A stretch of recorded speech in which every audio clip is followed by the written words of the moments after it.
Joriy yilning 9-sentyabr kuni internet ijtimoiy tarmoqlari orqali Toshkent viloyatining Yangiyo'l shahrida bir guruh shaxslarning o'zaro mushtlashayotgani aks etgan video tarqaldi. Mazkur holat O'zbekiston Respublikasi Ichki ishlar vazirligi tomonidan shu kuni nazoratga olinib, tezkor qidiruv tadbirlari tashkil etildi. Ma'lum bo'lishicha, 9-sentyabr kuni soat 21:30larda 29 yoshli fuqaro o'zining sinfdoshlari bilan shahar hududida joylashgan to'yxona hovlisida turgan vaqtida unga avvaldan tanish bo'lgan 1997-yilda tug'ilgan fuqaro Yunusov Sirojiddin Safomiddin o'g'li boshchiligidagi bir guruh shaxslar davlat raqami o'z boshimchalik bilan yechib olingan avtomashinada kirib kelganlar.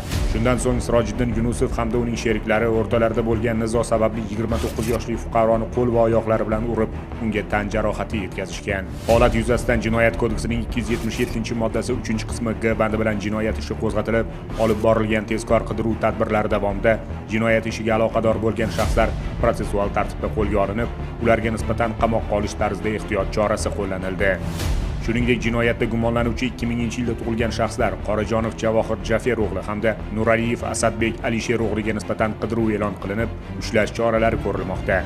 9-sentyabr kuni Yangiyo'l shahrida jahl ustida Javohir o'rtog'im bilan tortishib ketib, tan jarohat yetkazib qo'ydim.